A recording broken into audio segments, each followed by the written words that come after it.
নমস্কাৰ প্ৰিয় ছাত্ৰ ছাত্ৰীসকল, তোমালোকলৈ সদায় মনত এটা প্ৰশ্ন থাকে বা ফেমিলি গাৰ্জিয়ানসকলৰ এটা মনত প্ৰশ্ন আছে, মোৰ ছাত্ৰ ছাত্ৰীসকলৰ পৰীক্ষা ফাইনেল পৰীক্ষাটো কেতিয়া হ'ব সেইটো বিষয়ে মই দ্বিতংভাৱে বুজাম। LP, ME, হাই আৰু ফাৰ্ষ্ট ইয়েৰৰ 9লৈকে বুজাই দিম আপোনালোকক। সবচে প্ৰথম মই যদি চাবলৈ যাওঁ 9ৰ বিলাকৰ কথা পাতোঁ। মেট্ৰিক 9 বিলাকৰ ফাইনেল পৰীক্ষাটো কোনটো মাহত হ'ব? এতিয়া কথাটো হৈ যায় 9 মানে ক্লাছ 9 বিলাকৰ ফাইনেল পৰীক্ষাটো মেট্ৰিক শেষ হোৱাৰ পিছত হয়। মানে মেট্ৰিকটো আপোনালোকে গম পাইছে 27 ফেব্ৰুৱাৰী শেষ হ'ব। ফেব্ৰুৱাৰী মাহটো 28 দিনীয়া হয়, সেইটোতো আপোনালোকে গম পায়, কেলে বোলে লিপ ইয়েৰ নহয়।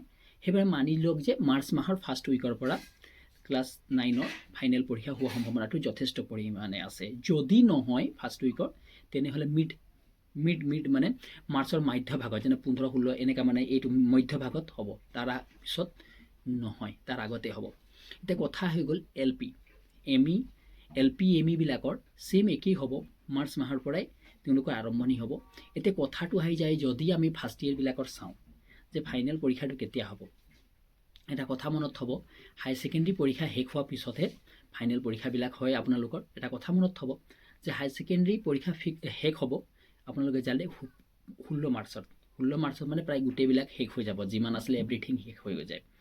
তাৰ এতিয়া কথা যে চৰকাৰৰ নিয়ম নিজৰ ওপৰত ডিপেণ্ড কৰিব যে আপোনালোকে 16 তাৰিখৰ পিছৰ পৰা পৰীক্ষা কৰিব লাগিব নে মাৰ্চ মাহতে কৰিব লাগে, গম পাইছেনে? সেইটো চৰকাৰৰ সিদ্ধান্তৰ ওপৰত ডিপেণ্ড কৰিব। এতিয়া কথাটো আহি যায় যে এপ্ৰিলৰ পৰা আপোনাৰ প্ৰথম ছেশ্যনটো ষ্টাৰ্ট হয়, আপোনালোকৰ ক্লাছ ষ্টাৰ্ট হয়, সেইটো কথাটো আপোনালোকে জানে। সেইকাৰণে মোৰ হিচাপত লাগিছে যে মিড নাপাওঁতে মানে ছেকেণ্ড সপ্তাহৰ ভিতৰত আপোনালোকৰ মানে ফাৰ্ষ্ট ইয়েৰৰ পৰীক্ষাটো শেষ হৈ যায়, আৰু বহুত কম সময়ৰ ভিতৰতে শেষ কৰি দিয়া হয়। এইটো পৰীক্ষাটো আপোনালোকে গম পায়।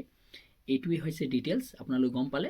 LP আৰু ME এইটো মাৰ্চ মাহৰ পৰা আৰম্ভণি হ'ব, আৰু ক্লাছ 9ৰ পৰীক্ষাটো মানে ভাবি লওক মেট্ৰিক পৰীক্ষা শেষ হোৱাৰ পিছৰ পৰা আৰম্ভণি হ'ব, আৰু ফাৰ্ষ্ট ইয়েৰৰ পৰীক্ষাটো মানে হাই ছেকেণ্ডেৰী শেষ হোৱাৰ পিছত হয়। এতিয়াতো চৰকাৰৰ ওপৰত ডিপেণ্ড কৰিব যে, কিয়নো এপ্ৰিল মাহৰ পৰা আপোনালোকে গম পাইছে অসমত ইলেকশ্যন আছে, তাত অলপ জলদিও কৰিব পৰা সম্ভাৱনাটো যথেষ্ট পৰিমাণ আছে। তেতিয়াহ'লে ধন্যবাদ।